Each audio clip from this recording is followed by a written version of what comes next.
Heartless Hunter happens when the first 11% of your book really matters. If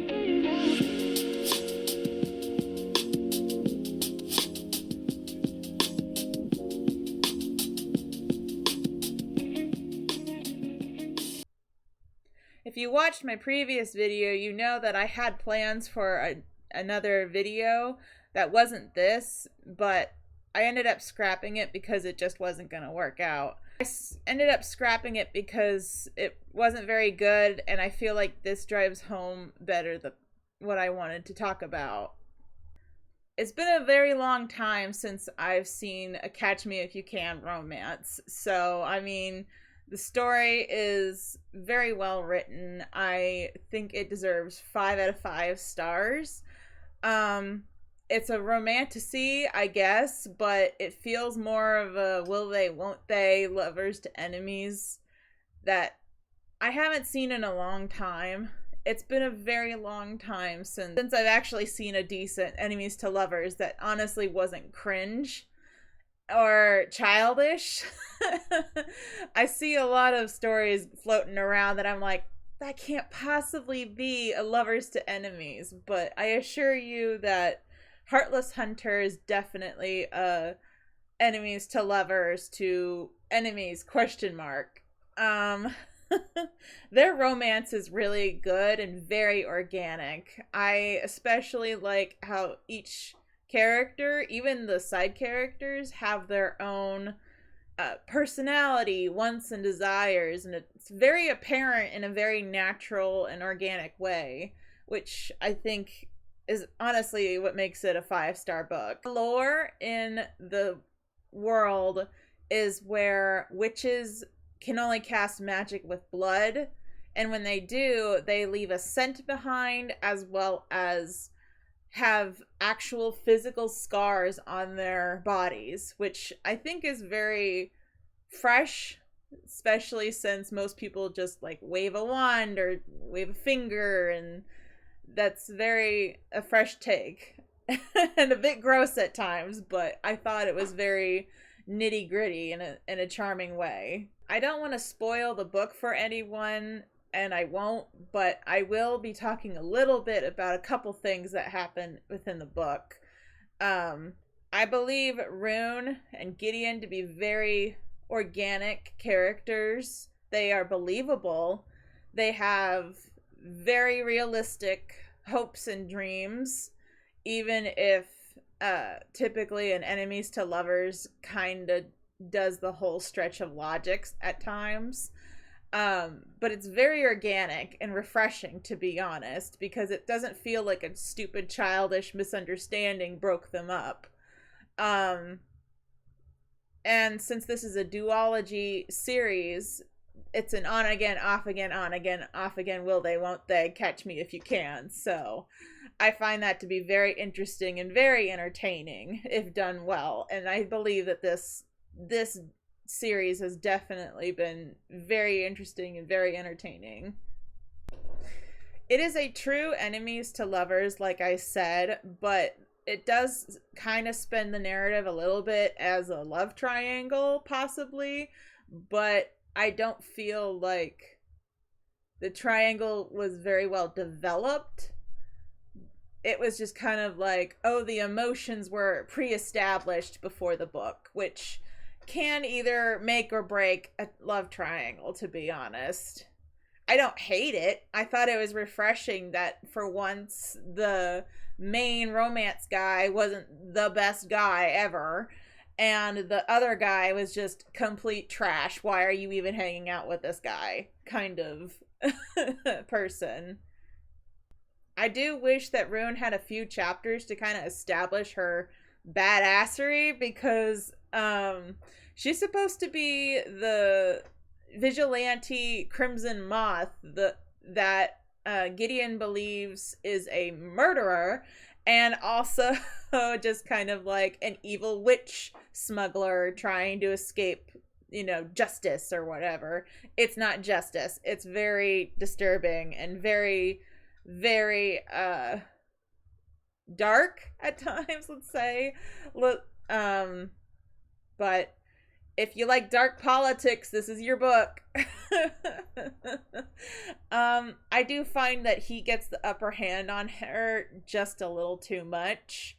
I find that I'm told that she's an amazing crimson moth and not really shown that she's the amazing crimson moth and the big bad vigilante that like is murdering people and also smuggling witches out of the island to safety. And I mean, I think he's valid for having suspicions and like not quite the correct conclusions, but at the same time he kind of gets the jump on her way too much, and she's just kind of this little girl that's flundering around rather than actually having a plan or doing anything that's involving revolutionary ideas. So I do feel like that could have been a little better. Even their reason for being together starts off as like a secret plot to get the jump on the other. She needs to find a witch, and when she goes to the witch's house, she's already been dragged off by the New Republic guards, the Blood Guard, to the prisons where she's going to be executed. So she has to go get her and plan to get her back, and that's her entire motivation is to get this witch, because that's what her grandmother's last wishes were. And that's pretty valid and dramatic. She kind of just, I wouldn't say she forgets her goals, because I don't think she does, but she definitely kind of just forgets about the danger of what is actually happening, because falling in love. But like she, you know, it bites her in the end, and even in the end she's like, oh, boo hoo hoo hoo hoo, which, I mean, like, valid, but also, girl, come on. It kind of goes back to, I wish she had a little bit more empowerment moments, because she really was just kind of floundering in the dark, and I don't like that. But, you know, her being a fake person in the community just to survive is very interesting and very, like, powerful in its own way, but I don't think it kind of led anywhere in the end. It just kind of kept her alive, and doing the basic bare minimum is not enough, especially when others want you dead. But I'm definitely in the process of reading her second book. I find it already very thrilling, and I'm probably gonna talk about the ending of the duology series when I get to it. So, you know, keep posted about that. So going back to why the 11% matters that I mentioned at the start of the video is because I knew like 3 or 4 things about each character by the first 7 chapters of your book. I knew lore, I knew plot, I knew what was going on, I knew motivations, and I knew basic starting personalities. And I find that a lot of times, by the time I read to chapter 7 or 6 or even 5, depending on how big and long the chapters are, I'm finding that I don't know dilly squat about the characters more than like 1 motivation and 1 character trait. And when you do a book well, I believe that every chapter needs to serve a purpose. It needs to serve lore, it needs to serve world, or it needs to serve plot. It just needs to serve something. And especially plot and traits more so than, like, you know, lore. Lore is nice, but, you know, the way it's written can sometimes be good or bad. But I do prefer something to happen in the chapter that isn't just she goes from place A to place B. That's it. That should not be a chapter. I'm sorry, I just shouldn't. I've read too many books where they're just really bad. And The Silversmith is an example of really bad writing, because by the 7th chapter, almost diddly-do has happened. And by the 7th chapter of Heartless Hunter, several things have happened. So much has happened.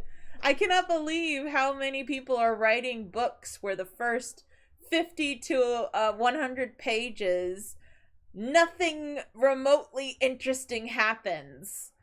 And I think I like slow burn romance, but I don't like slow burn plot. And we need to get the plot going, because the first 11% of the book, which is like, 6 to 7 chapters depending, that tells me everything about your book, that kind of whether it's worth reading or not.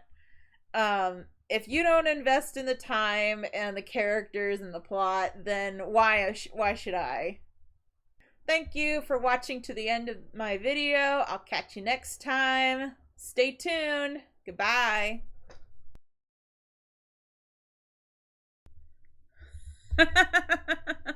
Did you enjoy my prank?